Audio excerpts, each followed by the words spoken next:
Sometime when the 2020 two geeks from social media formed an alliance to bring you geek news from across the Nostalgiaverse. They are Jacob's Toys and SuperSorrell, bringing you a weekly live show, toy, TV and movie reviews, special guests, opinions, tangents, and bad impressions, reveals, releases, thoughts, maybe dreams. Now prepare for the Geek Week in Review.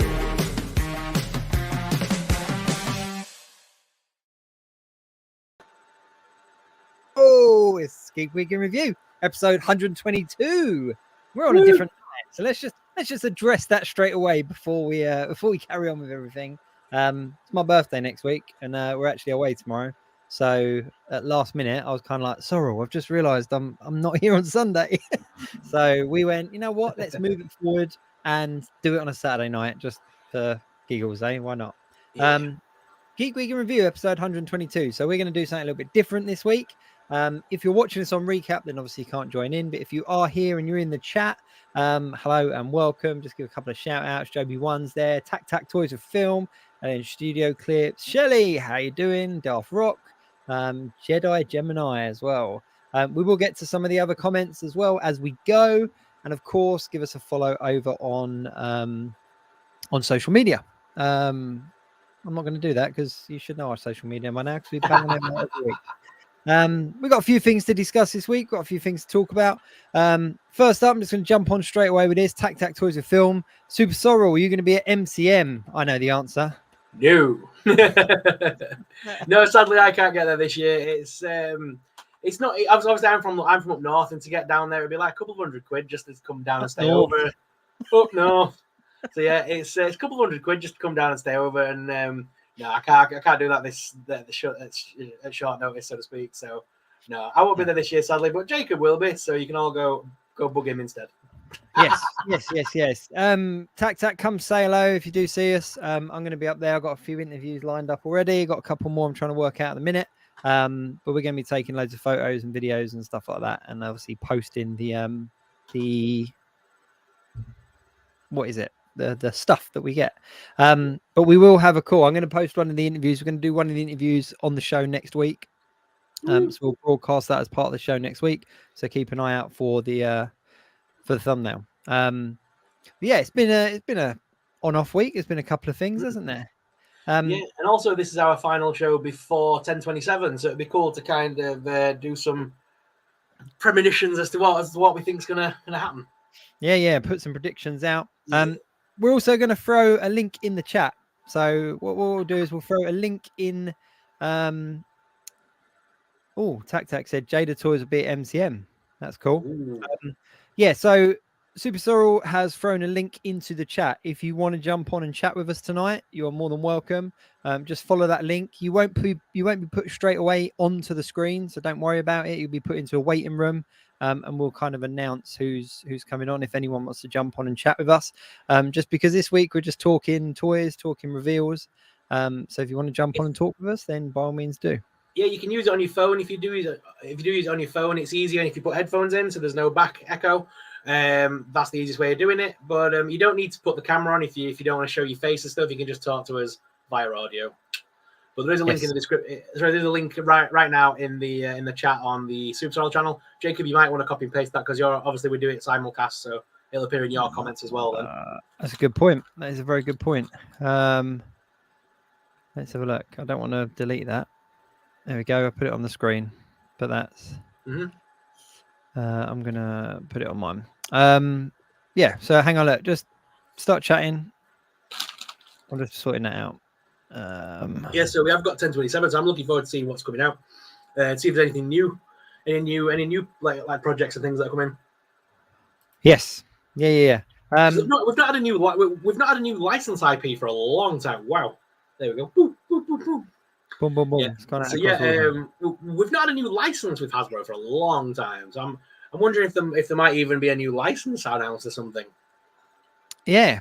They seem to have done away with a few of the lines. Like some of the lines have gone really quiet. So I'm wondering whether they're going to trade those off for something new. Yeah. Interestingly as well, we know the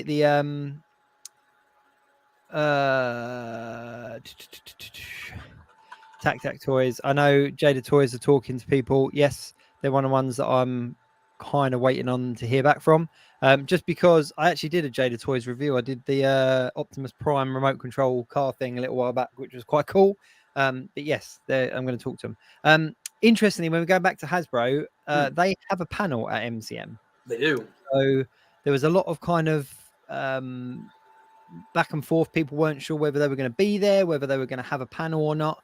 But it turns out that they are going to have a panel, which is quite interesting. So if there is something big announced at 10/27, then obviously they've got a live panel to then discuss it afterwards as well. That would be cool. Yeah. Speaking of reveals, though, let's just jump over for 2 seconds. Diamond Select Toys had a little bit of an email out this week, and then pre-order went up with a lot of the retailers. That Archangel, did you see that? The Archangel was amazing. In fact, there was a bunch of the new Diamond Select stuff that I was quite impressed with, to be honest. Yeah, but let me get the Archangel, because oh my god! So we did is see the one this. you've been waiting for, isn't it? That's like yeah. Oh, sorry. No, I was going to say we did see it. I think it was at San Diego Comic-Con. Yeah, but obviously with the fact that we're getting all the X-Men '97 line, and then they drop that. Yeah. Now this, personally, I think this is a lot better than the Legends one. Oh, yeah. The paint on the body, the design on the body is very similar. Very, very similar to what we had in the Legends like quite a few years ago. But the big difference here is the wings. Like these wings are very, very comic book accurate. And for anybody that does want to know, the wings are detachable as well. Mm-hmm. So they are, they are detachable. And with the fact that they did Apocalypse not that long ago, is this signs to come that they're doing the Four Horsemen? Quite possibly. Archangel was one of the Four Horsemen, wasn't he, in the cartoon, if I remember rightly? Yeah. Yeah. That's definitely quite possible. I think considering this is a 7-inch figure as well, and obviously a lot of Legends collectors won't have that Archangel. It came out quite a long time ago. Even though it's 7 inches, because this is one that you would display on a flight stand or at least kind of elevated above the other characters, it will scale, it will work okay in a display and figure photography and stuff. So I think it's going to be highly sought after and a very quick seller, in my personal opinion. Oh, definitely. Yeah, definitely. I'm just going to throw a comment up from Joint Cyrillian 33, asking about Creative Beast Studios. We interviewed him last week. Yeah. Talked about all this last week. Go back and check out last week's episode.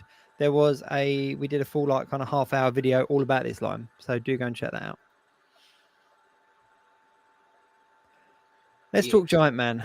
Before we jump away from Diamond, one thing I have to touch on. I'm sorry, I have to do it. Oh yeah, sorry. I am sorry. I have to cue the music. It's time to light the lights. We're getting, how cool is this? We're getting Pepe finally, but we're getting Uncle Deadly. Yeah. You've seen some of my moves in this movie. There's just one of my moves. That is a very cool looking figure.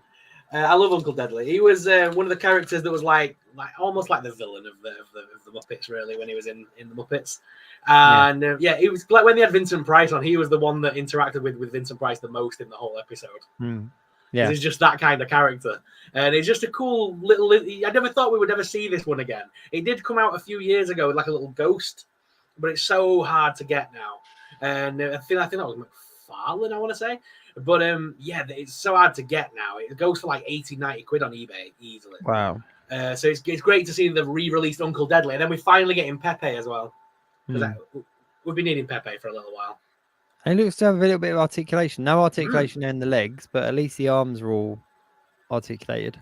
100%. The other thing as well with Diamond, while we're on those as well, like I know that it's not a line that a lot of people collect, but the Invincible figures. Oh yeah. I absolutely love them. I love the Invincible TV show, comic book and everything. But they also announced 2 more characters, 2 more releases that I completely missed because I didn't see anyone sharing them when they were doing the cons. And so the next 2 that are coming up is Rexplode and one of the Mauler twins, I think it is. Right. So they're the next 2 that are coming out. They're not on here, are they?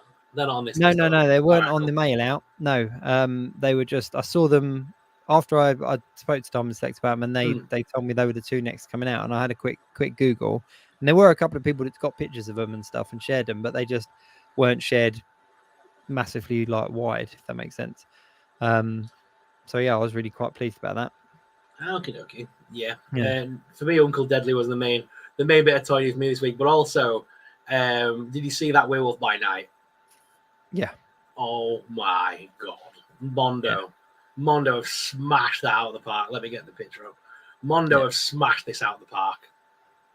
Yeah, it's insanely good looking. This could be my first Mondo that I buy. Yeah. I've never had one of their figures before. I don't know what they're like, but I saw that and I was like, yeah, I need that. I need that. Yeah, It's cool. I like the fact it's like in that old school stance with the knees slightly bent, the elbow slightly crooked. It's like it reminds me of like a He-Man figure or like a wrestling figure that was like solid plastic from back in the day. It reminds me of that kind of a mold. So that just looks like retro but with modern style. How tall is it? I have no idea. It doesn't say on any of the things. No. So I've got no idea what it's going to look like, how tall it's going to be, but I just need it. Because it does look like one of those, like you say, like the He-Man, like one of those kind of 80s style figures. So yeah, it'd be interesting to see what the height proportion is on that. It is a very cool looking figure, but a very kind of cartoony look. Yeah, definitely. So I had this one delivered this week. This is my pickup this week. Nice. My Hot Toys War Machine, Endgame War Machine. It's a very cool looking figure. There's loads of lights and bits and pieces that light up on it. I'm just trying to get the head off so I can just put his eyes on. But yeah, it's very cool. Very, very cool figure. Die cast as well, so all like heavy on the bottom side of it. But yeah, look, hang on, I've just got to show this. Look at the insane detail on the face sculpt. It's incredible. That is nice. It is incredible. Cool. Like even down to like scars and stuff on his face, and then a little face plate just clips on the top like that. It's really cool. I'm loving my Hot Toys at the minute. I really am. Well, I did get a new toy delivered by Comics Cocktails, but I can't show that because I haven't unboxed it. I haven't done the unboxing video, so I can't really unbox it. So, but I did pick up these today because these are now in stock at Smith's. The new Nightmare Before Christmas mystery minis are out. Oh, cool. Cool. I desperately want that Pumpkin Jack at the top. He's the one I want. Is that the Chase figure in it? No, I just want the Pumpkin Jack. Just okay. He's the one in 6. The one in 72s in this one are Santa with a beard full of like candy, and then Zero holding the candy cane. Oh right. So the chasers are. I want Oogie Boogie and stuff. So, I mean, so all the ones I want are like 1 in 6, so it should be easy to find. Oh, okay, cool. I tell you, I did buy into something else as well. Like today, like literally about 2 hours before we came on the show. It's not figure, but have you seen these doing the rounds? Oh yeah. On Home Bargains or something. Yeah. So I bought a couple of these years ago, and I was like, I can't get enough figures on my display. You can see the ones that I use here. Like these are the much more, like a lot more tiers. But I saw some of these at the shop, and I've seen everybody talking about them. And I was like, you know what? I bought some of these maybe about 4 or 5 years ago. I was like, now that I'm kind of trimming back a little bit, I'm going to see if I can put it to use. So I bought 100. No, I didn't buy. I could imagine you doing something with them though, not just leaving them like that. The ones I've got, I'm trying to see if I can't even reach them. The ones I got from a few years back, I designed them all, like I changed them all up and put all like stuff on them and that. But yeah, because I'd want to spray paint them. I wouldn't keep them that color. I'd want to spray paint them or something. No, but my cabinets, now that you can kind of see the back of my cabinets, my cabinet backs are white, so it does kind of work with it. Because when I got these, I got like the clear plastic or whatever it is, the sticky plastic, and covered the whole back glass wall so that it was white, just because I didn't want the I wanted that kind of clear look. And you can see now where I've kind of cleared stuff out and you can actually see more space. It kind of looks quite nice and quite nice and fresh. Oh, hang on.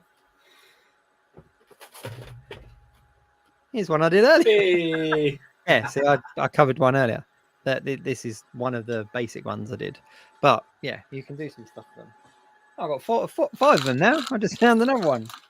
You could even use that as like the steps from Ghostbusters. If you had a Ghostbuster setup with that color, you could have Zool at the top with the two dogs either side, and then the Ghostbuster sort of on the steps with the thing. That would look freaking awesome. This one's going to be my Indiana Jones one.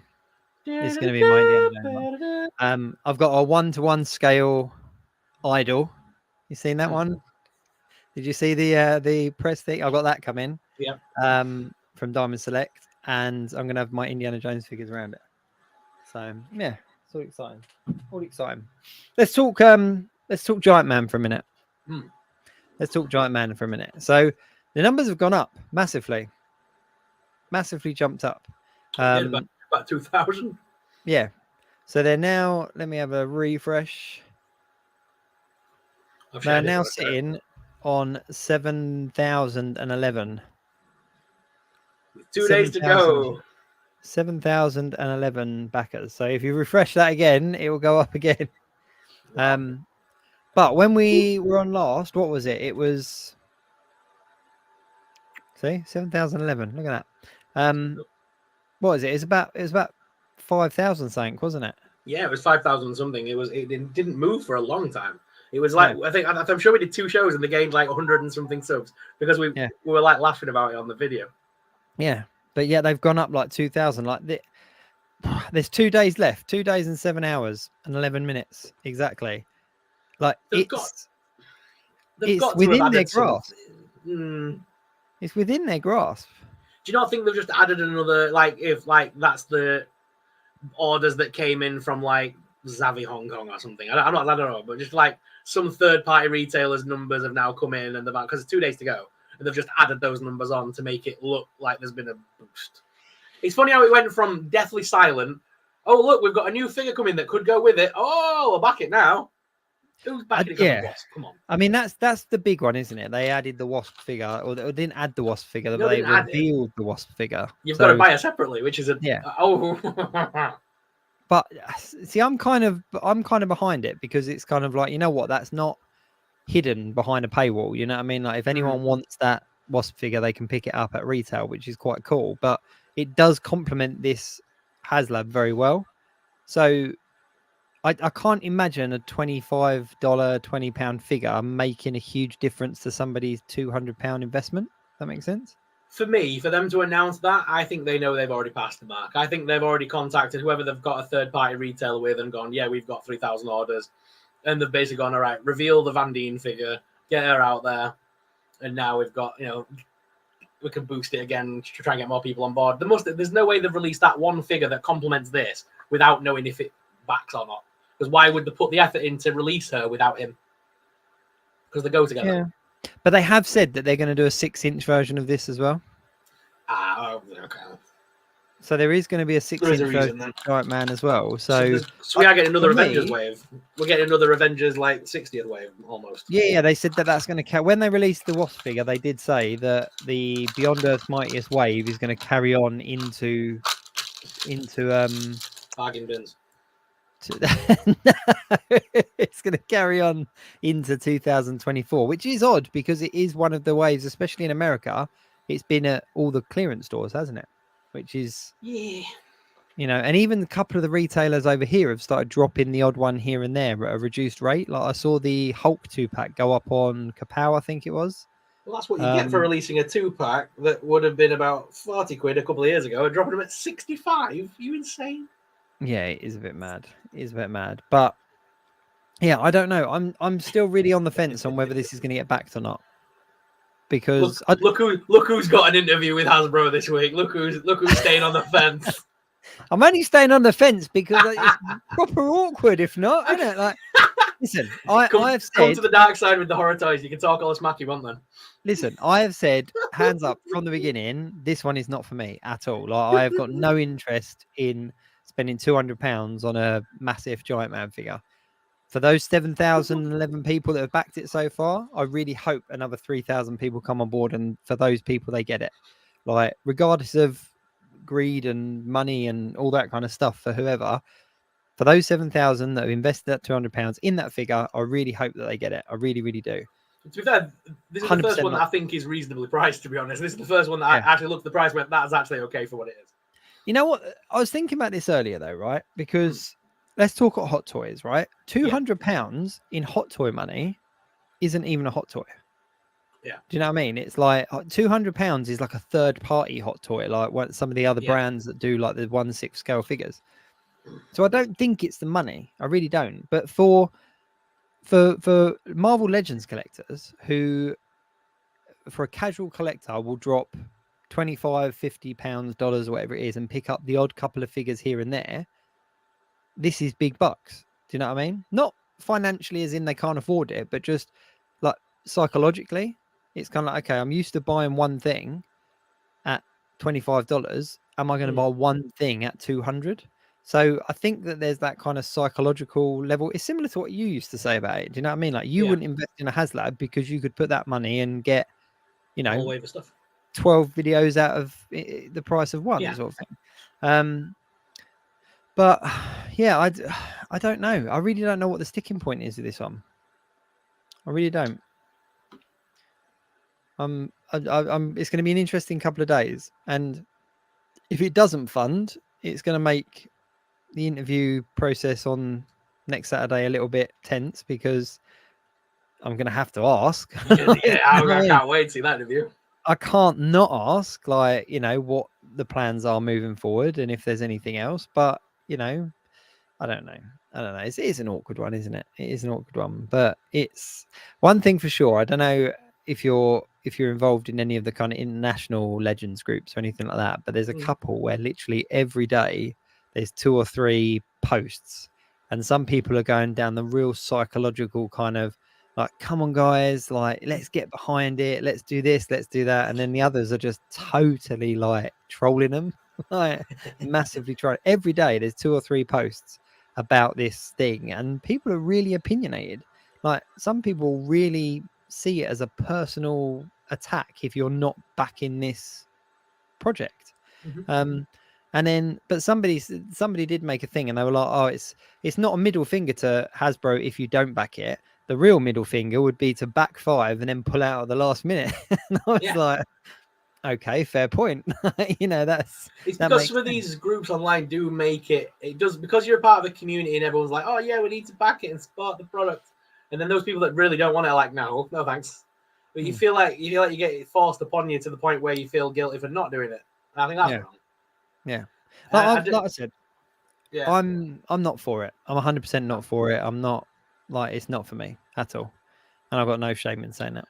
The only thing I wanted, the only Marvel thing I wanted in the last few weeks is a blade, and I can't find one anywhere. I love a friggin' one. Do you not get one at Forbidden Planet? Yeah, but it hadn't arrived yet. It hadn't arrived for months yet. I'm trying to get one in the meantime. Again. It's gone up again. Another from 11 to 18.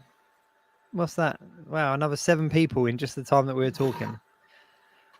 I'm going to take credit for at least 2 of those. At least 2 of those are watching the show. But yeah, it's moving. It is moving. So if I was a gambling man, I'd say this is getting back now. I really would. With 2 days to go, 3,000 people, I think it's getting back. Yeah, me too.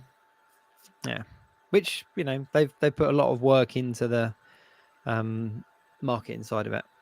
Speaking of marketing side, did you see I repurposed my box? That you see it? Yeah, it's in your new unit. Yeah, took the lid off and I've made it a back in, so I'm gonna put all my Avengers figures out with that. May I just state as well, for anyone that's new to the channel, this does not say "Let's get sexy" because that's what it looks like in all blurred at the minute. It does look really weird. I've been staring at it thinking that does look like it says "Let's get sexy" above my bed. And you got light. They are pumpkins. They're not like. Yeah, it's spooky. That's not a red light either above my. You got your little fairy lights above the bed and the "Let's get sexy" sign. That's no. I was looking thinking that looks really weird. That does look a bit dodgy.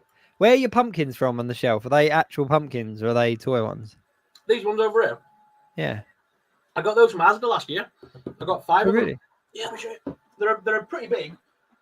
That's why I put them around the bottom of the Headless Horseman, so it looks like he's in a pumpkin field kind of thing. They're quite big, but oh, it looks wicked. Yeah, I like them around the Headless Horseman. They just kind of look nice, just sort of like around his sort of feet.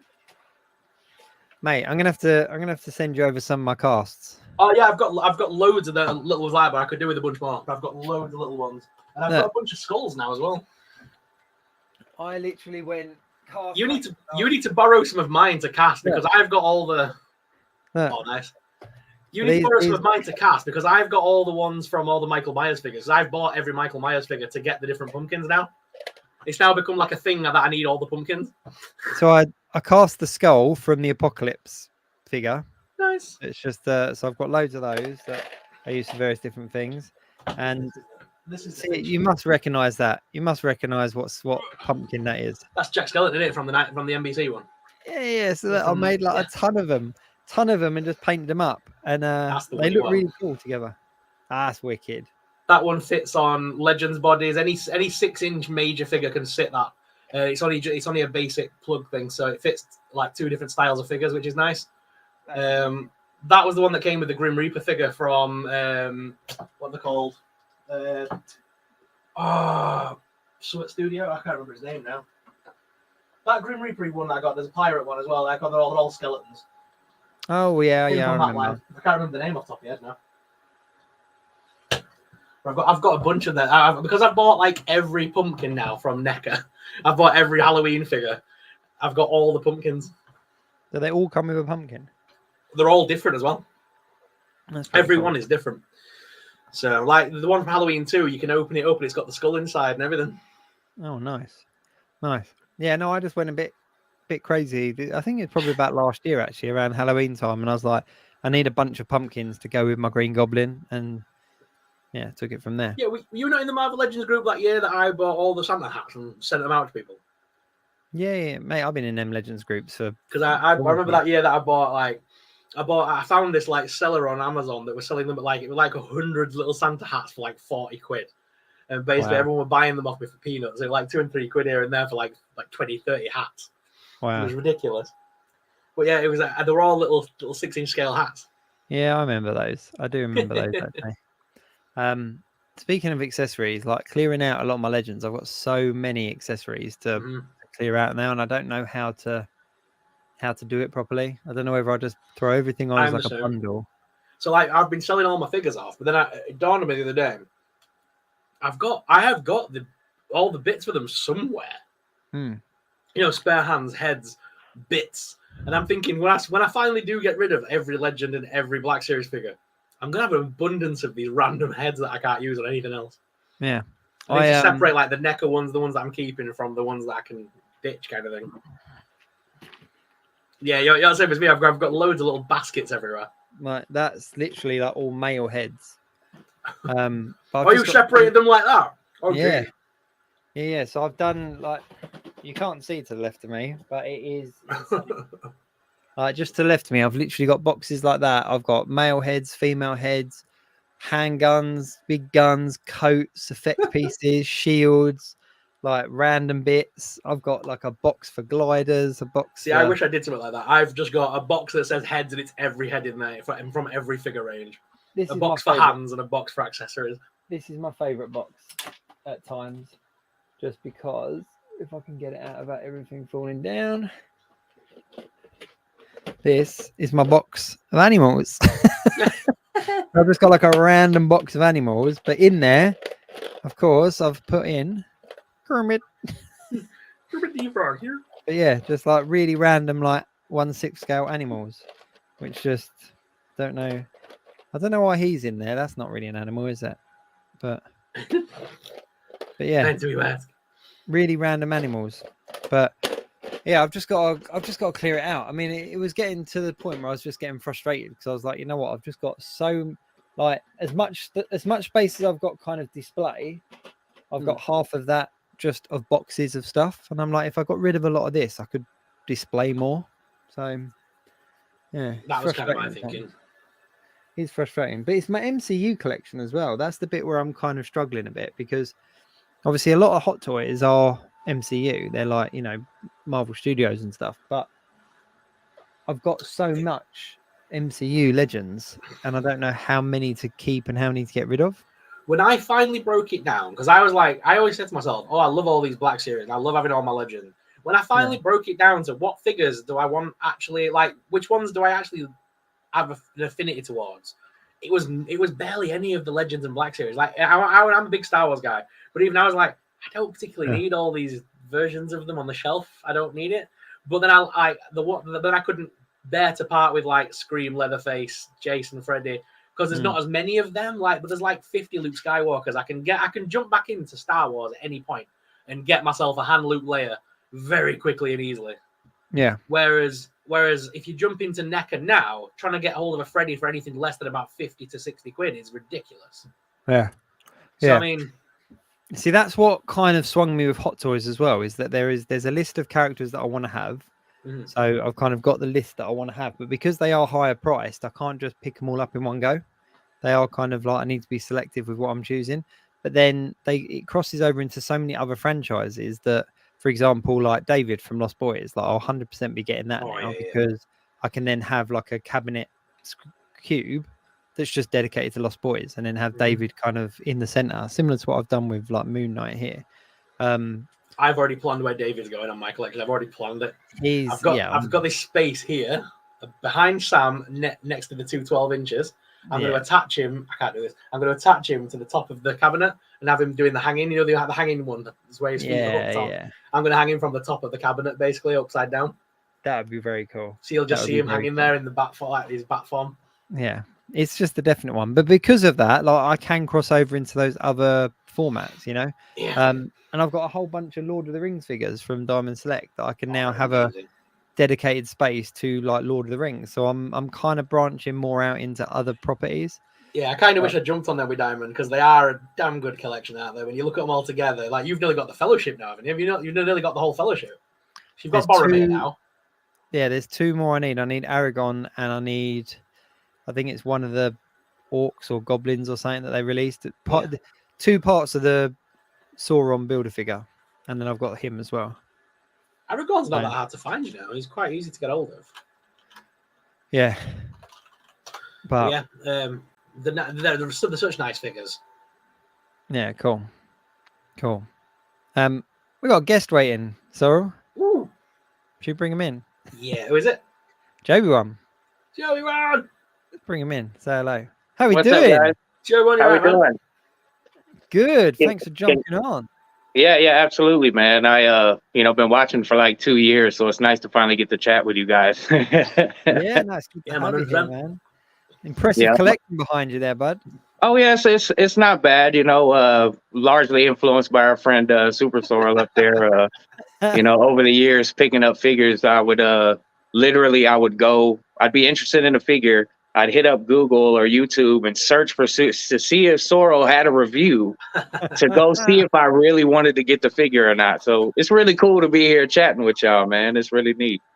I appreciate you coming in, man. Appreciate you watching. So my Black Series review run was pretty much all of them. I don't think I very rarely missed any when I was on it. I think I had nearly every review up. So many. I mean, down to like random shore troopers and like stuff. I would go back because, I started in it's been like 4.5, 5 years. About halfway through the Black Series line is when I started. So I was going back and retroactively collecting, for a long time. And so I'm like picking up figures that I'd missed. Like I remember when I got the, I think it's the Sand Trooper. Yeah. The highly desirable orange line one. Yep. And I had to go back and look up. I was like, I'm going to buy this figure, but I want to see what SuperSorrell said about it before I went and got it and drop $50 on it. You know what I mean? That's good. But you now, chose anything in a minute, man. Now I got this guy. Nice. Oh, cool. And it didn't even require Sorrell to influence me. I just I've seen went a lot of controversy over that box set. Like some people absolutely love it, and some people are like, it's not enough. What did you think of it? This is the way I went into it. First of all, I was a huge fan of the game. I mean, I played the game, it seemed like several times as a kid. So when they announced the figure, I was like, yo, I got a cop Star Killer, right? But I was thinking the same thing. I'm like, man, $110, you know what I'm saying? But I started kind of thinking about it a little bit more, and I'm like, okay, let's say if each of the stormtroopers, let's call them $26 a piece, is about what they run. And then the Star Killer would probably, it's a gaming greats, would be like 28, 29. So I was doing a bunch of like justification gymnastics in order to make it make sense. Isn't that what we do? All of the But figures. I'm thrilled, man. I'm thrilled with it. I mean, all the different heads. A lot of people were kind of unhappy with actually got it on there because I've been trying to prove a point to myself. But like, there's kind of a Gollum head going on. And a lot of people weren't happy with that face. But I mean, you know, if you get them like looking down and like, you know, giving an aggressive look, it looks pretty cool to me, you know, on the shelf. So I was happy to add them. Yeah, everyone was always going to be unhappy with Starkiller's face because 90% of the game you spend behind the character. You don't really look at the face sculpt, do you? You're not staring at his face the whole time. Yeah. I mean, and like the standard face is good, and like this is the one I thought was cool. You know, was the little screaming head. Yeah, that was nice. Yeah. But if you can get him on a flight stand with these arms out and put some lightning effects coming off of him, oh man, that would be so fantastic. And then the cool little, this was a neat little add-on that I thought was cool, like from the game, the little stand.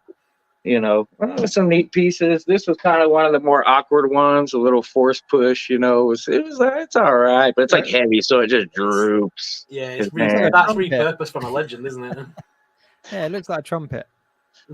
But yeah, other than that, man, I mean, I've, you know, like I said, it's been an interesting journey collecting, and then like throwing it into the mix with the whole music thing, you know what I mean, has really been an interesting thing too. You know, I've been making hip hop for like 25 years, and I didn't get nearly the traction that I got until I decided, you know what, I'm gonna integrate this nerdy side into my life and stop trying to hide it. I'm hanging out with my rapper friends and I'm not talking about Star Wars very much, you know what I mean? And then the minute I did it though, it's insane the impact that it had on like my music and my streams and the other people I've been able to connect to through it, you know, and it's kind of fun and getting influenced by other people a little bit and like hearing their hearts and their journeys and how Star Wars and other properties have influenced their life, you know. It's kind of inspired me to keep it going. So I mean, I'm 40 years old still rapping, so you know.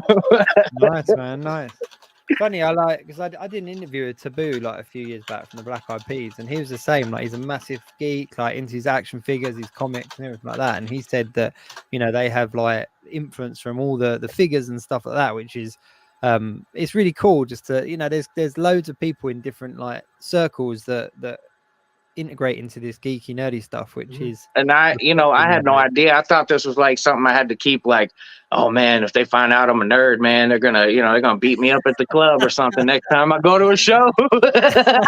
But now it's turned into this whole other thing. Like, man, say what you want, man. I'm enjoying this music. I've been able to like write from a different place and then integrate how like bringing the figures into it and all of that, man. It's just been a thrill and also getting inspired by you guys. You know, you guys make really great content and very positive and informative. So it's a part of my every week. I'm watching for Jacob's videos, for Sorrell's videos.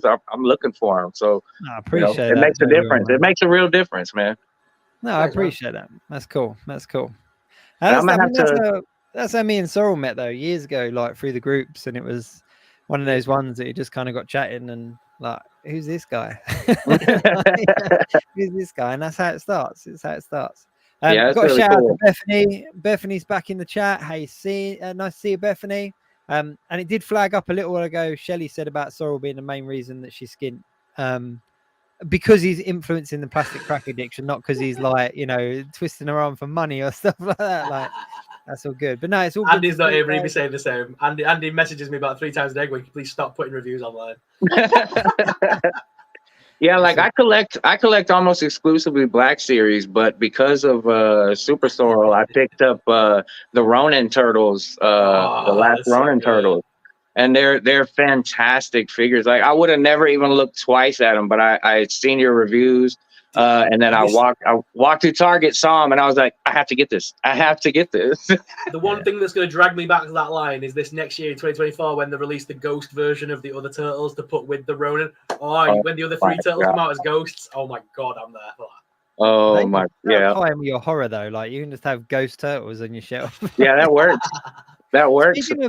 Speaking of Turtles, did you guys see the He-Man Turtles crossover releases? Yeah. Did you see those, everyone? I missed that. No, I'm gonna have to go look. Yeah, they are weird looking crossovers, but kind of cool. Like kind of cool. Some of them are a little bit unnecessary, but a couple of them, like I think it was like Donatello was like Man at Arms, and there's like a really weird purple like He-Man mutant figure, but some of them are quite cool looking. The Leonardo one looks wicked.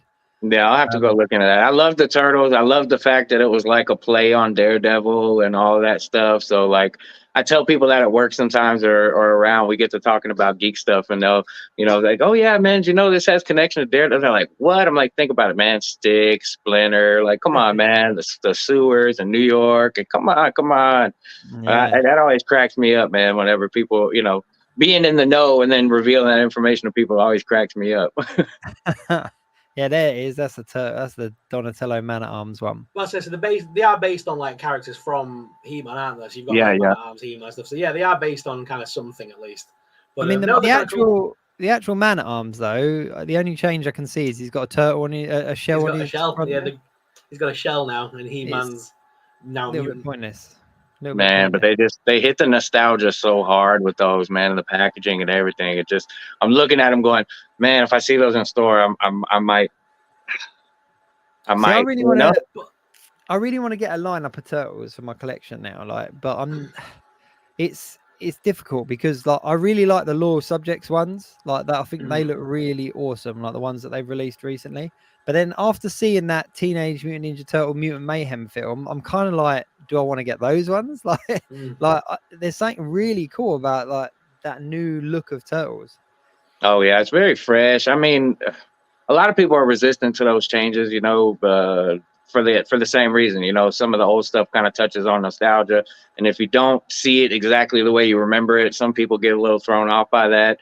And there's an element of that in Star Wars too. I mean, the people that were kind of like, I don't really understand what's going on with Ahsoka.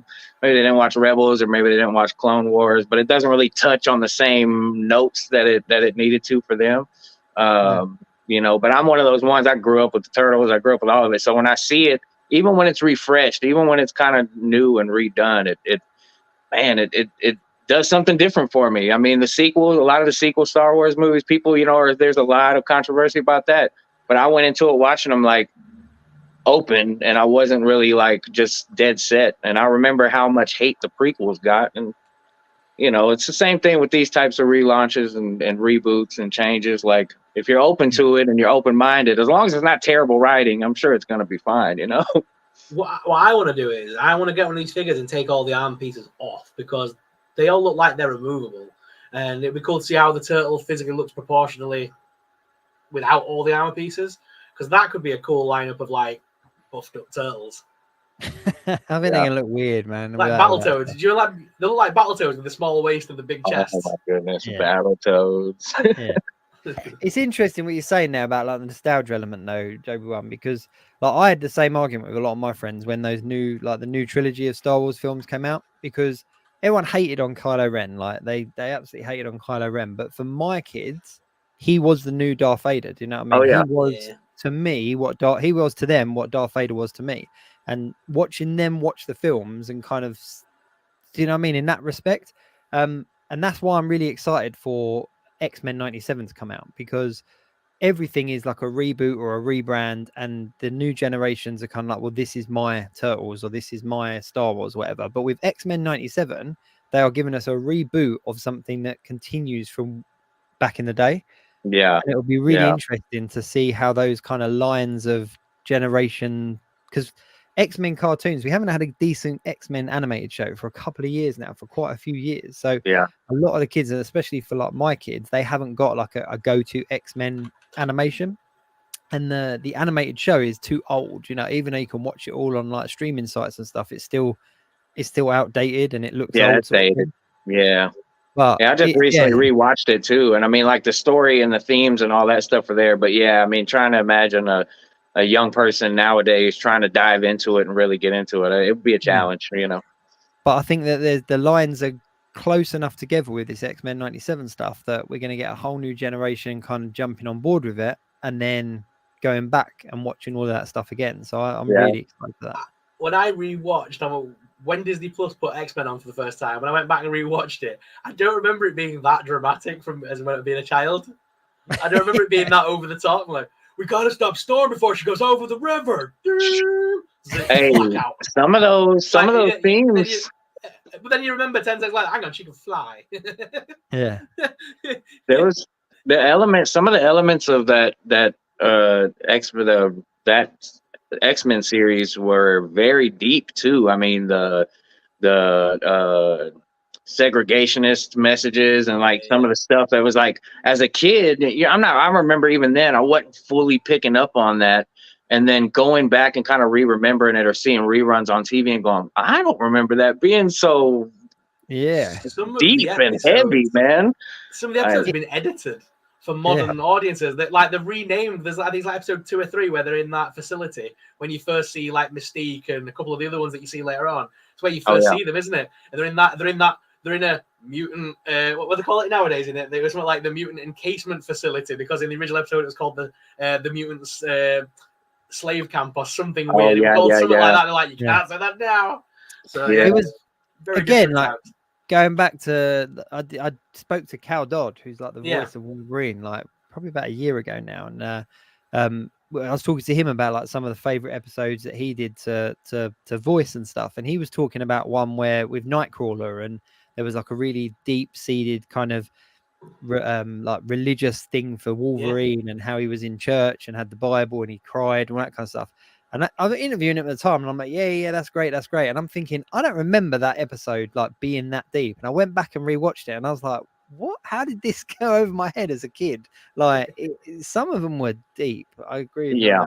Yeah, and I think that helps us though, as we're parents and uncles and so on, though, to kind of like reveal some of that stuff that we got later, because there's some important messages in there. I mean, even I think that helps set up some more forward thinking as an adult. Like when you're a kid, you're taking in that message and it's translating as you get older. You just don't really realize it, and I think it's really cool to be able to kind of introduce that stuff to young people now and kind of help them see some of those themes. It's cool. I enjoy that. Yeah, I've kind of told this story before on the channels and stuff, but for me, X-Men as a kid, I grew up in a small town up north in England, and there weren't many like other kids with disabilities around me, so I felt very isolated. I didn't know another disabled kid till I was in high school, and to me, the X-Men books was like reading a comic book about people that were different, and to me, it was like hit a whole different level. To me, it was like reading a comic book about people like me. That's where I came into it. I see it from that perspective. Whereas I know a lot of people get the race thing from it. I get the segregation of the disability ableist kind of camp. That's where I sit with it. Yeah, like, you were born differently and it's okay to be different kind of message, which that really hit deep for me as a kid. Huge. That's so huge. And I mean, there's an element of that hits the subconscious of young people too. Like some people are aware enough to just go, yo, I recognize it, and then dive into it, grab it and feel strong from it. But I think some of it, happens over time as they get older. People kind of, it just sits with them, and kind of stews and you get older and it influences the way you think and how you treat others and, how you treat yourself and all that stuff, it's super cool. And I think, I'm such a huge Star Wars nerd, that I pick up from there too, with X-Men I grew up with and all that stuff. And, I mean, even Star Trek. Okay. I'm a huge Star Trek nerd as well, which doesn't get a lot of love on this channel. No hate, guys. It's okay. But I'm like a walking encyclopedia of Star Trek information. And so like looking back at some of the old series and movies, it's the same thing. There's so many things that I look back on and I'm like, man, I wonder how that helped influence my worldview or how I handle and treat other people. And it's just a neat aspect of entertainment, I think, maybe gets glossed over by the big explosions and stuff, That episode of the original series where there's the two aliens running around on board the Enterprise. One's half white, half black. One's half black, half white. But they're both the same, but they see each other differently because of that. And then that was that's such a deep meaning episode. That like saying that's kind of like subconscious deep when you're a kid. Oh yeah, absolutely. Let's be honest as well. Like Captain Kirk was not any kind of ist, was he? He like just slept with everything and anything. That dude did not care. Like he's an equal opportunist. Absolutely. Yeah. he just like didn't care what planet he was on. If she showed interest, then like yeah, it's game on. It's interesting though, like talk about Star Trek, bringing it back to Star Trek as well. Star Wars, sorry. Like with my son, like when the newer films came out, he was really interested about Star Wars and all that kind of stuff. And I was like, right, we need to watch it from the beginning in order that they were released. And I put that first one on, and we lasted maybe 10 minutes. They were just like, it's too, I can't get into this. It looks too old. But then he watched some of the newer stuff and like Book of Mandalorian and stuff like that, and then went back and watched all of those other films, regardless of how old they were, because he needed that part of the story. So it does work. It does work if they get into it the right way. It's doable.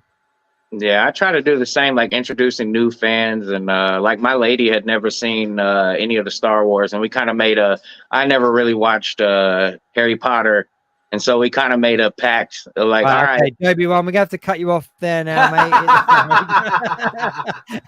mate.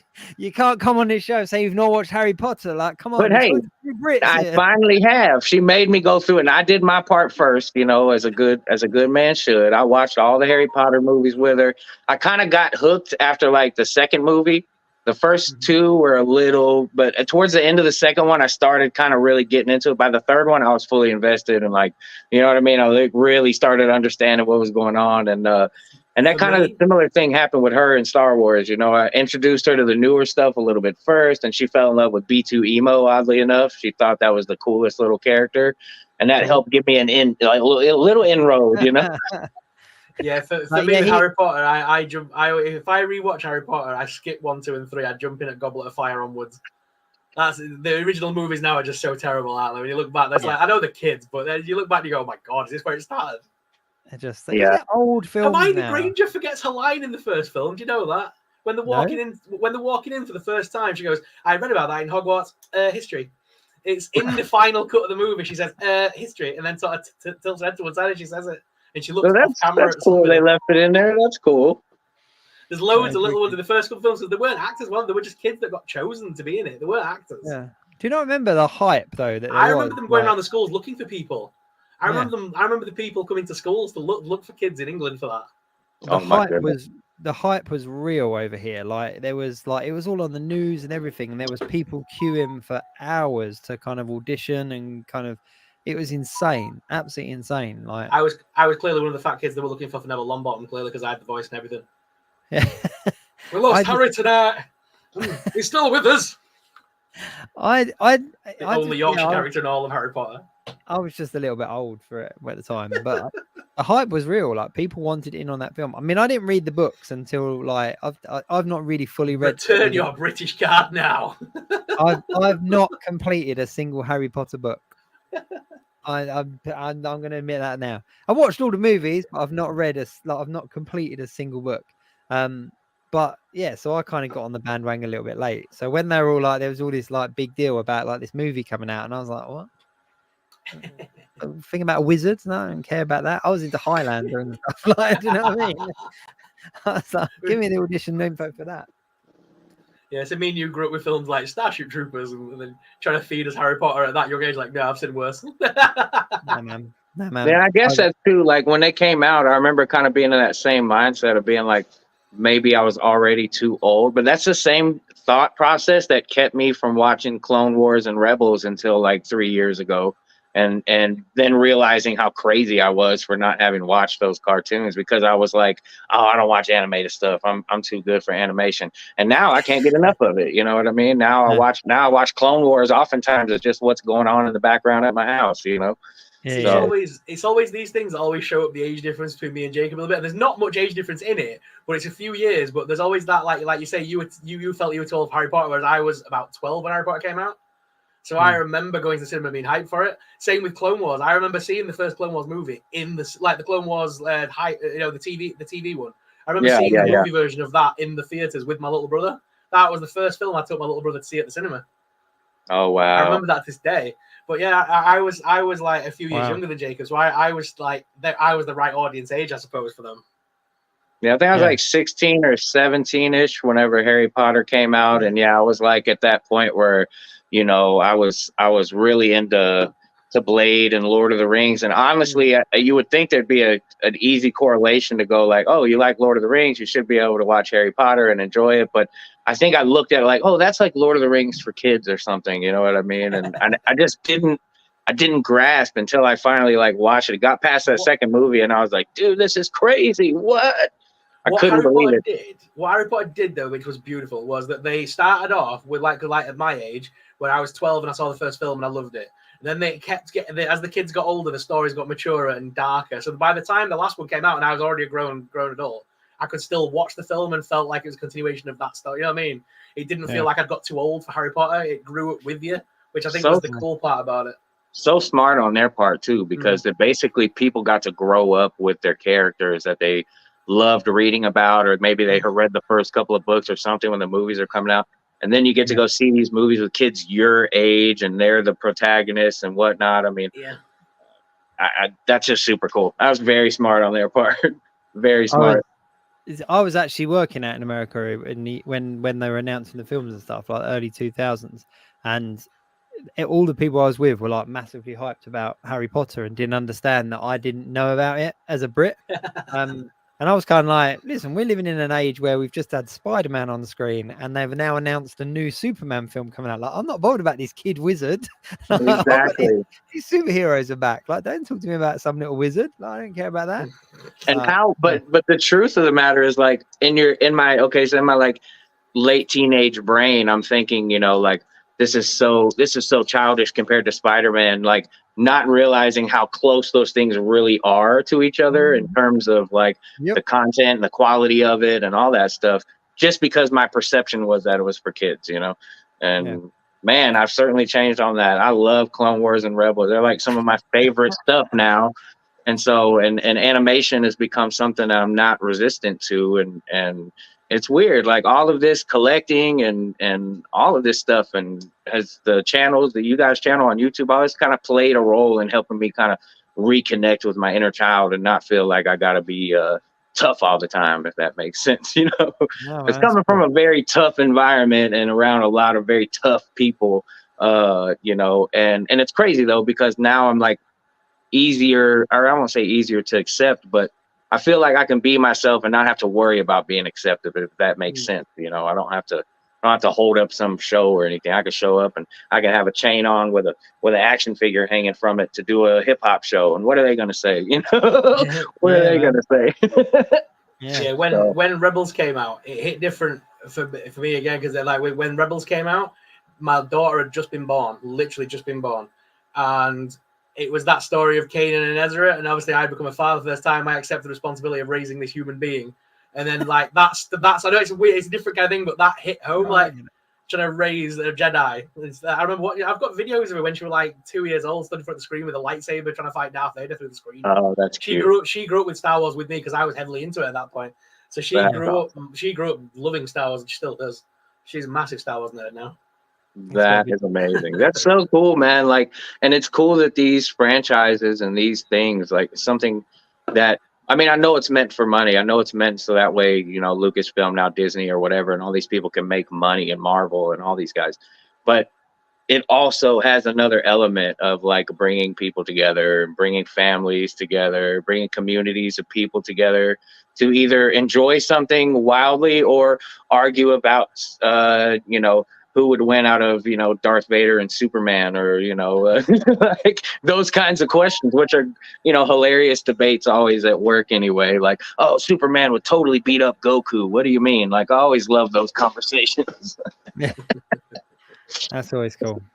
No, I love it. And it's just cool to live in a day and age now where all of this stuff is like just mainstream. Like, that's the best thing. Like, you can go into a store and pick something up. Like, I can guarantee I could probably go to a store now and be back before the end of the show with something from like these kind of geeky franchises and stuff. Whereas like back in the day, like trying to pick something up or trying to get, I remember how difficult it was to get hold of certain action figures in the early 2000s, let alone kind of being able to go out and get t-shirts and clothing and memorabilia and stuff. So that's why, yeah, I'm just living my best life at the minute.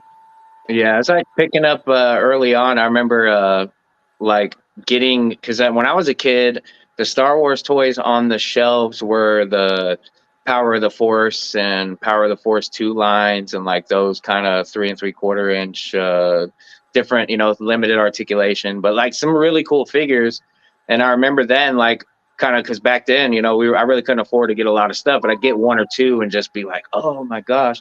And nowadays I can walk into my local comic store and there's like hundreds or thousands even of Power of the Force and Power of the Force 2 figures for like $6.99, $7, $8.99, like kind of regular price range stuff from back then, that if I'm just need that touch of nostalgia, or I see something, it's like, oh my gosh, I gotta have that droid or whatever, I can just pick it up and kind of have that memory from childhood. It's neat, Yeah, man. Is there anything that you're chasing after at the moment? Is there any like main figure that you got on your list? Right now, I am trying desperately, literally for weeks, to get my hands on ARC Trooper 5s, the Black Series ARC Trooper 5s. It's a Walmart exclusive, which if you guys, I mean, you don't have to deal with that so much there, because I think now they launch on like Pulse UK if it's a Walmart exclusive. But here, it's like it goes up, and then everyone buys them out, and then you see them for sale for $60, and then it happens over and over again, because 5s is just Jesse. Hadn't had a problem with Jesse. I've got him. All the new Bad Batch guys, I've got them. But for some reason, 5s, man, it's kind of like how Echo was when that Clone Wars style bubble package Echo came out. Like, yeah, now he's like $100 if you try to buy him online. Yeah, so I'll probably be 5s list for a while. It's okay. We are really lucky with that. Like over here, it's like whenever it comes to store exclusive, so Walmart, Target, Walgreens, any of those store exclusives, they're opened up to a lot of the retailers over here, so they can ship them in and get them. So we pretty much get them as regular releases, just That's because awesome. we don't have those stores represented over here. Yeah, and because there's no street day, we tend to get them earlier, don't we, sometimes? Because there's no street day. For like Walmart can't come out for a certain day, there's no street day because there's no retailer. So they're all independents. The independents just get them in and ship them out. Oh, I had seen some people from the UK with like a couple of weeks ago already with like Hu Yang and some of the other ones. I was sitting there like, what the heck, dude? Yeah, Ahsoka's just shipped. It's all the Ahsoka waves have just shipped out here, and there's a load of stuff that just shipped all at once really quickly.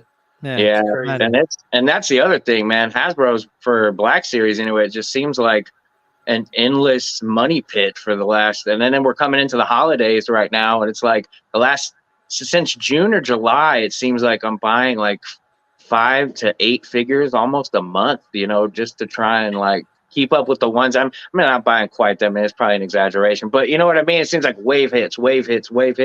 And there's 3 figures in that wave and 3 figures in that wave that I want, 2 in that one.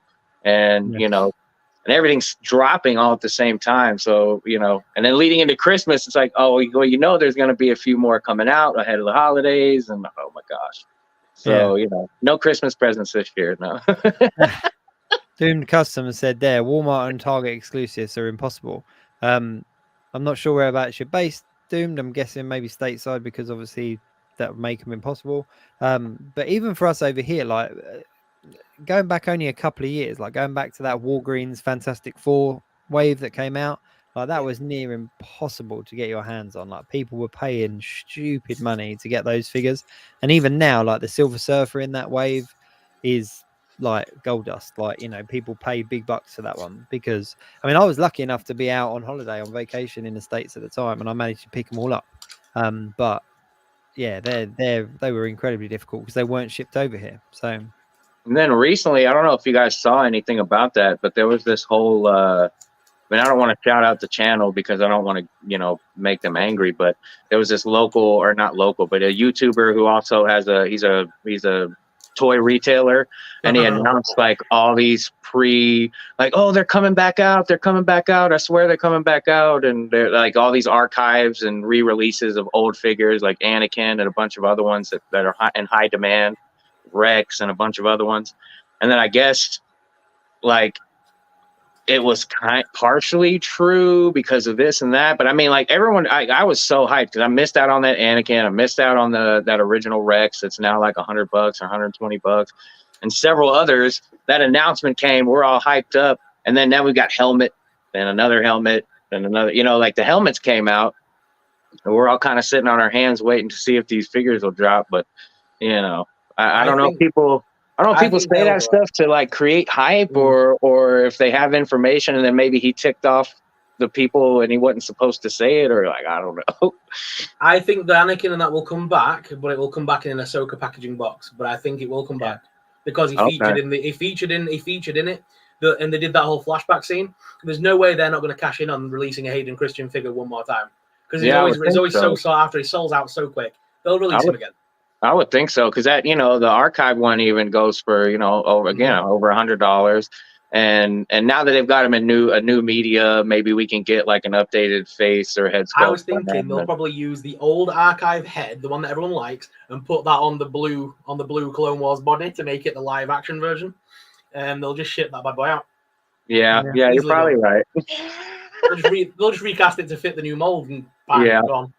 Yeah. No, well, they'll get my money if they do. They'll get my money. All I have is the Padawan Anakin right now and a slew of Darth Vaders, which actually, guys, this one, man, that dual's end is really fantastic. And that head sculpt inside of there, man, really looks like, hey, I know you can't really see on this camera. I was saying for years they needed to release that figure. I've been saying ever since Rebels they needed that figure.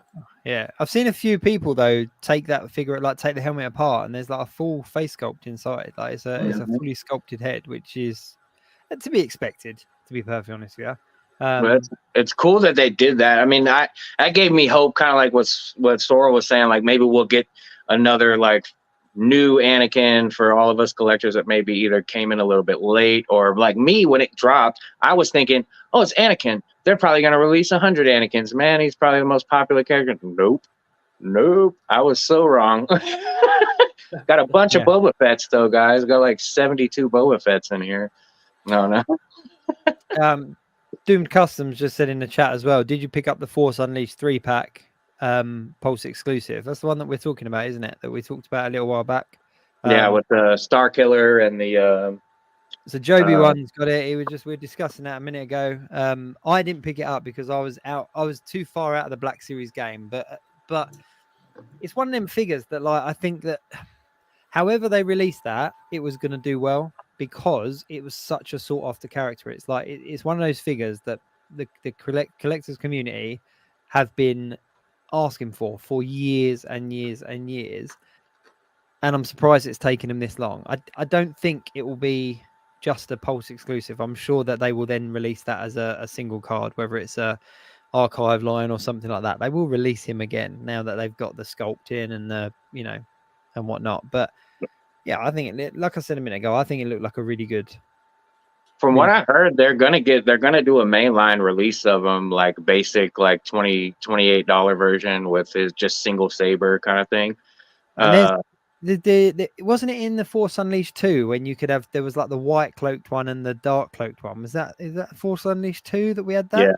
Yeah, like a good one and a bad one, wasn't there? Like that would be a good 2-pack as well. Like, yeah, I think I'll probably pick one up. I must admit, when I go to MCM, like the convention at the weekend, if I see one there, if I see it in hand, I think it will be very difficult for me to not pick it up because of it being like you, Joby one, like those Force Unleashed games I played to death because they were one of the first games where you could really use the Force powers and the starlight, the lightsaber powers and stuff.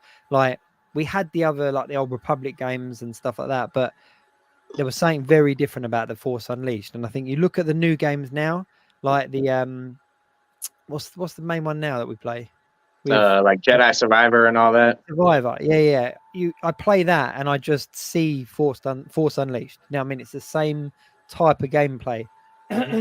So to see a figure, like it's easy for me to go, no, I don't need that because I'm not in Black Series. But if I see it in hand and it's sat there on one of the retailers' tables, I mean, don't be surprised if next week's show I'm sat here with a Star Killer box set that I was bullied into buying because Joby One flashed up his like Star Killer on the screen.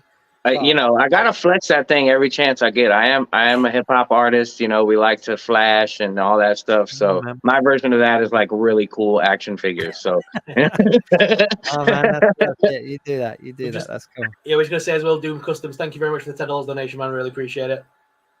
Oh Just yeah, we man. missed that. He dropped a $10 donation just because we missed that offer originally. But yeah, thank you very much for the donation, Doom. Appreciate it. Oh, Amazing. that's awesome. Thank you very much. Yeah, speaking of big drops though, and like things to flash, like I've got before we do get to the end of the show, Spider-Man 2 came out on the PS5 today. It was like the big day. Like there was advertising all over the world. Like some really heavy. Like I saw one in like Sydney, I think it was, and it was like a full-on lorry, like up at a 45-degree angle with like webbing attaching it to like lampposts and stuff. Like the marketing on that is insane. Lots of people playing it. I haven't seen any spoilers yet of how the gameplay goes, but Hot Toys did drop that Venom figure. Did you see that doing the channels? I shared it on my Instagram. Yeah. But the thing is huge, like huge.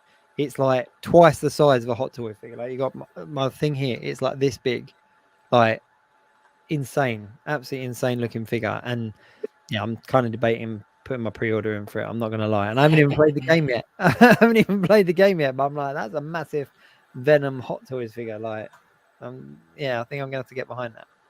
Yeah, they had a big pre-order midnight drop at my local GameStop. They were setting up for when I stopped by the other day, and they were like, "Yeah, we all got to be here at midnight because they're doing the big one." They had they sent me some pictures, which that's how well I know my GameStop people is that they literally send me pictures when new things come out. But they sent me pictures of that too. They were like, "Look how many people are here." I'm like, "Man, it's Spider-Man.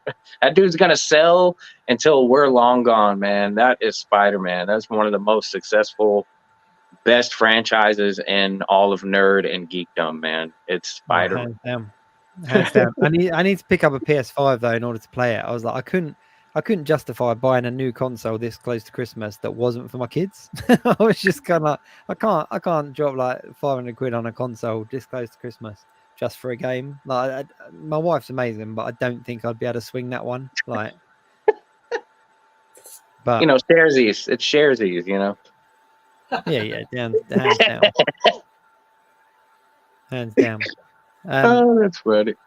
Doom's Custom said as well, like, I hope Marvel Legends does some Spider-Man 2 figures, but I don't think they're gonna. I'm gonna pose the question when I speak to him at the weekend whether we've got any game-related figures come in, but we didn't get any for the last couple of games. Like you literally got your main characters, didn't you? You got your Spider-Man and your Miles, but they've got kind of already dropped those, so I don't know whether we're actually going to get any. Yeah. And he did just drop another $10 donation as well. So thank you very much, Doom. Did he? Yeah, he's dropped two. Amazing. Thanks, man.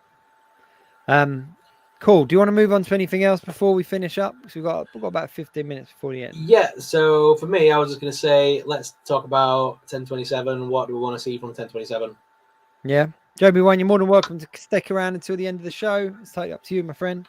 Hey, I'll hang out with you guys if y'all don't mind. I'll tell you, 1027, what I'm hoping that we get to see is in-hand Ki-Adi-Mundi. That's what I'm looking forward to.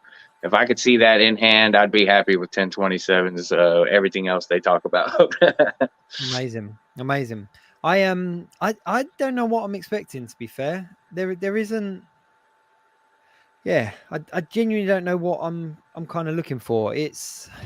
I think the thing I'm most excited about is the Ghostbuster reveal, just because they've really hyped that up, and I want to see what that is. So that's the thing that I'm kind of most tuned in for. But when it comes to reveals, like I know that they're going to be dropping like Legends, they're going to be dropping Star Wars. Like we know all of that stuff's coming. I'm still waiting on a Kingdom of the Crystal Skull line from the Indiana Jones. Never going to happen. They have skipped that one, like massively skipped it. They did all the original films, then they did the Dial of Destiny, and they just ignored Crystal Skull. I'm like, don't do me dirty. No Shia LaBeouf figure, huh? No Shia LaBeouf for the show. Didn't the last film kind of like eradicate that from history though? Didn't the last film all No. They basically talked about it, and like everyone died, or like everyone either died or went away. Like it was just, but yeah, they did kind of. I don't know.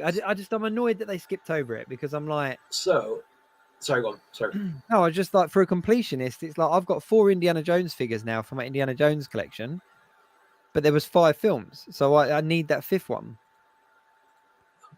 Well, I want to speculate because I don't think they don't always release something for every franchise, do they? They sometimes pick and select who's going to get some reveals at 1027.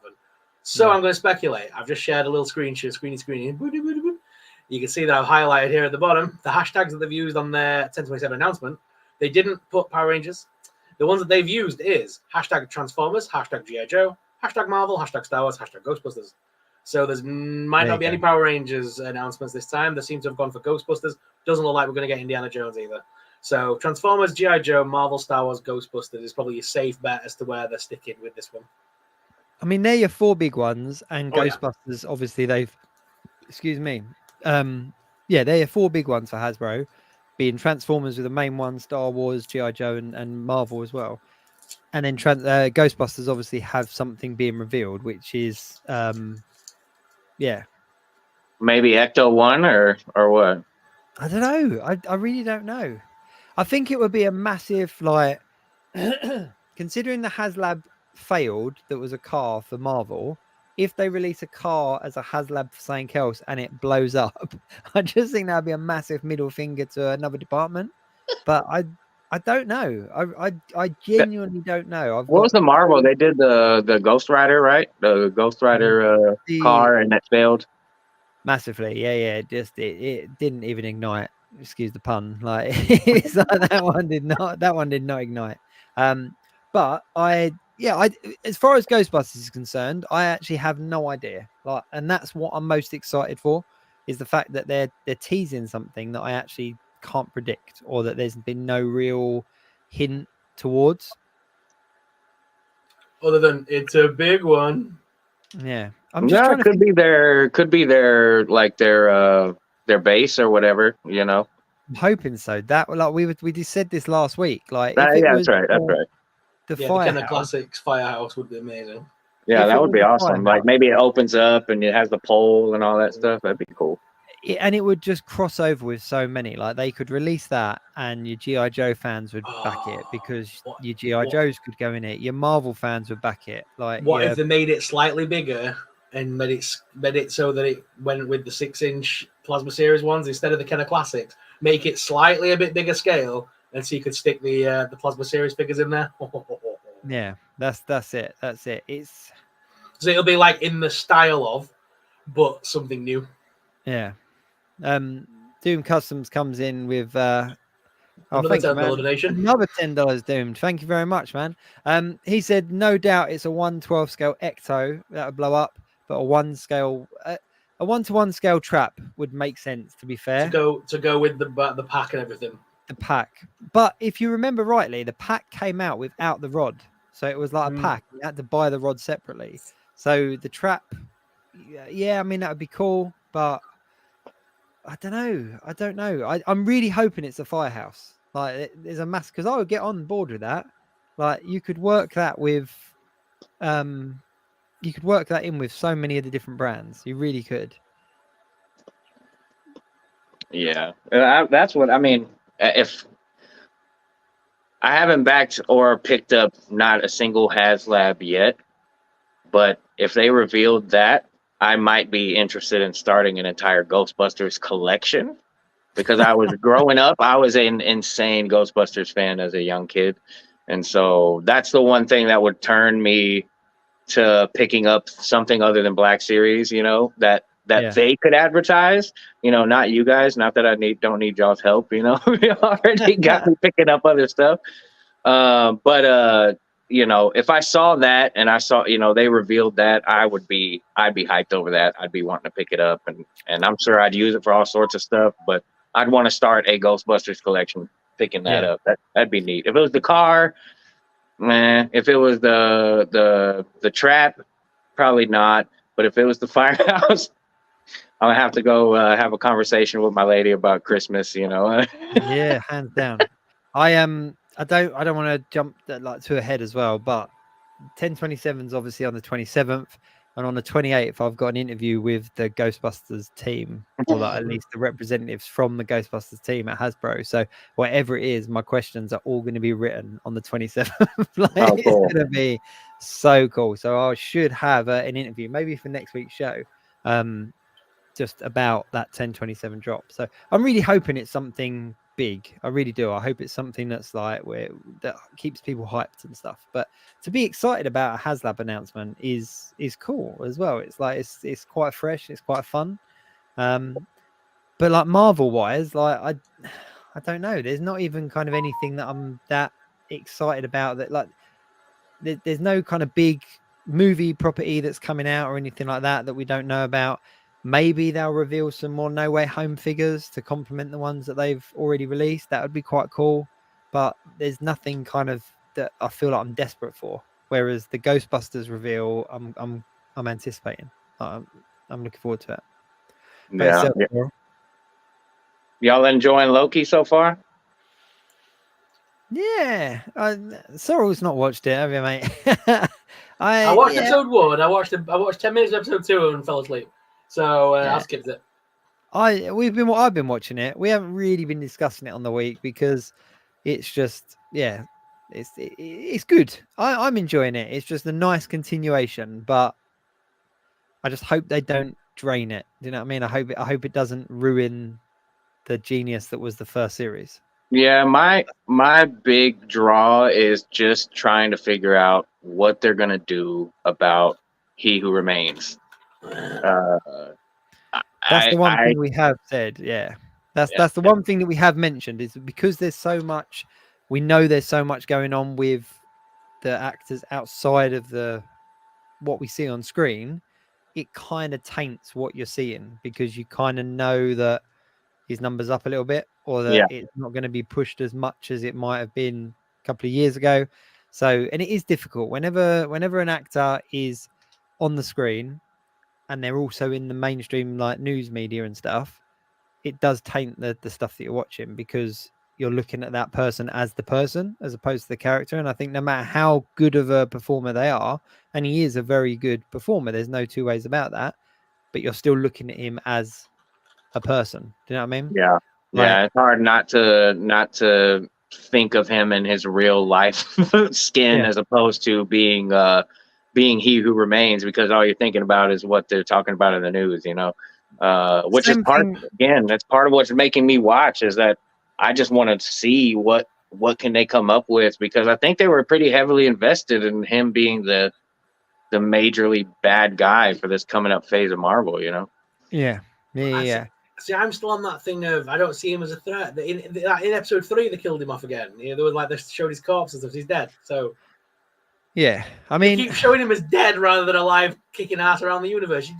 You didn't. They never did that to Thanos. Thanos was a badass all the way through. Like, I don't see how you can build up a threat when he keeps dying off. Right. So just to put this one to bed, not bed, but just to kind of like put a lid on this one for Sorrell, right? So Doom Customer said Loki's okay. He Remains in the last episode was a choice. I loved what they did with it because it's like a spoilers for anyone that hasn't seen it, but essentially it's like a time loop episode. So He Who Remains has set Miss Minutes on a task to give He Who Remains a book of the TVA to create the TVA and become He Who Remains. Does that make sense? Yeah. So we essentially see a mid-journey version of himself that he created himself. If that makes sense? Like the opposite of a grandfather paradox. yeah, the complete opposite. Yeah, but so it's interesting to see that kind of development of a character. But I did read something in the news this week that we are going to see Kang the Conqueror in the Marvels film. He has got a scene in the Marvels film as the Kang the Conqueror that we are supposed to get. So bearing in mind that the one we saw in Ant-Man and the Wasp, although he was Kang the Conqueror, he wasn't Kang the Conqueror. He was a version of Kang the Conqueror, whereas we're going to see the big bad Kang the Conqueror in the Marvels film, which has made me a little bit more excited for that one. But I think if that is the case, what we're going to see in Loki here is we're going to see a story of He Who Remains and that character, whatever variant it is, kind of leading up to give us that kind of Thanos level threat that you're talking about, Sorrel. So that by the end of Loki season 2, we're going to be like, okay, this guy is like can be bad news. But I do agree that it's hard to feel threatened by someone that you've seen kind of melted over so many Thanos, times. it took Thanos 10 years and about 10 superheroes just to make him bleed. And 3 cast changes. Yeah, and 3 cast changes. Dude was cast 3 times across the movies. Doom Customs as well again. $10 donation. Thank you very much, dude. Surprised the Marvel team hasn't done anything with Miss Minute. Yeah, they haven't really, have they? Like, it's Christmas is coming up and Loki's on the TV. Give them chance. I can imagine Disney doing an electronic toy that projects or something, or Disney Store will do something with Miss Minute because it's a little electronic toy that they can make noise and sing and dance and crap. They'll do something. Well, without spoilers, her character is like incredibly interesting after this last episode for sure. Yeah, this last episode, there is something that there is much deeper with her. You know what? The best, hands down, the best crossover that they could do is they need to buy into Amazon and give us an Alexa voiceover of Miss Minutes, where you can talk to Alexa and it's Miss Minutes. Like, like Miss Minutes, what's the time? Well, hi, that would be brilliant. Like, I would love it. Miss Minutes just sounds like some of my aunts. You know what I mean? I'm from Texas. That's just how we talk. Everybody's like, she has such a cute accent, and we're all like, what accent? What do you mean? Is that my Oh, amazing. But no, it is interesting. I fully suggest you catch up, Sorrel, because it is getting there, and it is definitely going to pick up. Like, it's definitely worth watching. I'm just trying to think if there's anything else that we've got before next week. So obviously we've got 10/27 coming up on Friday. We've got MCM coming up at the weekend. There's something more exciting happening on Wednesday here in the UK, but I know Jacob's not excited at all for it. But I know. It's my birthday. My birthday. No. Wednesday. All right, it's your birthday. There's something. All right then. There's another thing that's happening on Wednesday that I know Jacob's not into, but Daddy SuperSorrell over here is really excited because Five Nights is coming to the cinemas. Yeah. No, I was waiting for your plug. I knew it was coming to cinemas because it's coming out on my birthday. So I was kind of like, yes. I've got my tickets. That's the film that dragged me back to the cinema of all things. Yeah. Bloody Five Nights at Freddy's. Isn't that coming out on Friday? No, it comes out on Wednesday in the UK. It comes out Friday in the States. We're getting it 2 days early. Don't know why. Not going to argue. I can get my review online before all the Americans. Yay! Yeah, man. Sorry, Jeremy. That's okay. I'll check out your review before I even watch the movie because it'll make me want to go watch it. That's cool. Joby One, I'm going to let you go just before we round off. Thank you so much, man, for joining in. It's been a pleasure. My pleasure. It really anytime, you guys.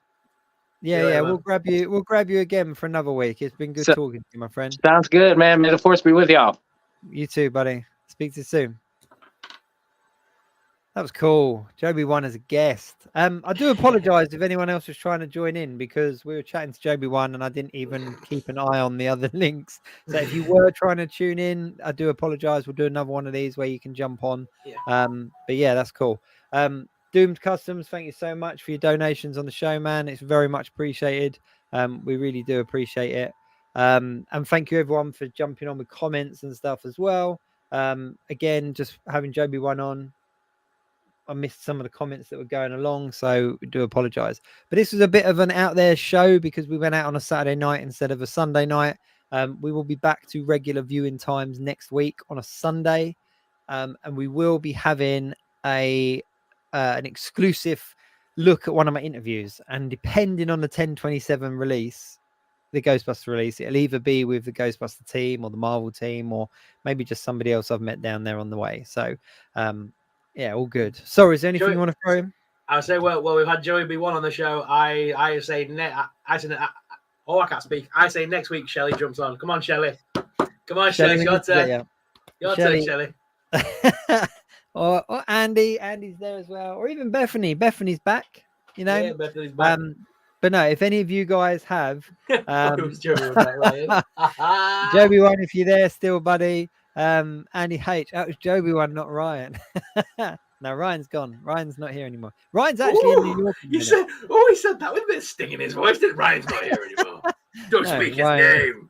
He's actually in New York at the minute. I was chatting He to is. him and like talking about some places for him to go because obviously that's where Yeah, I because spent you a lot of both did the same thing to me. You both did the same thing to me this week. Ryan messaged me and goes, "Oh, by the way, I'm in New York." I went, "Yeah, I know." Like he's like, "I forgot to tell you." I'm like, "Yeah, I know." So no show for horror this week. And then you went, "By the way, Sorrel, I've kind of messed up." I'm like, "Not again." I can't have no podcast all week. No. You know me, we'd always do it.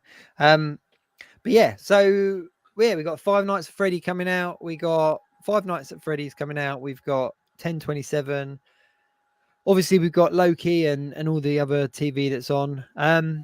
Also, as well, I don't know if anyone's caught it, but the new season of American Horror Story dropped. Oh, I'm already 4 episodes in at this point. Yeah, me too. I've been doing the old American thing. Yeah, me too. It's intense. I'm gonna say that much. It's good. I'm enjoying it. Right, we're gonna let you go. It is it's been a good one. I've enjoyed it today. Yeah. We'll do another one of these. I think we should do this more often, where we just put the link out and let someone just join in and chat with us. It was just fun, just chatting and just shoot. You kind of just shoot in the breeze, and just having a chat. Yeah, we'll do it less of a kind of an announced call-in show because, as I said, if anyone else was trying to jump in, I do apologise that we missed you. But yeah, we'll put some links out occasionally. Just who knows? We might just throw them out on every show, and then if you want to jump on and it links up, then you can jump on. Cool. Sorrel, have a wicked week. You too. Have a nice birthday. I was going to say I'm going to have a great week. I'm going away for a couple of days. My birthday with my family, and then my birthday on Wednesday. Comic-Con on Saturday. And if anyone is down at Comic-Con, let me know. Give me a shout if you do. If you are going down there and you do see me, give me a shout.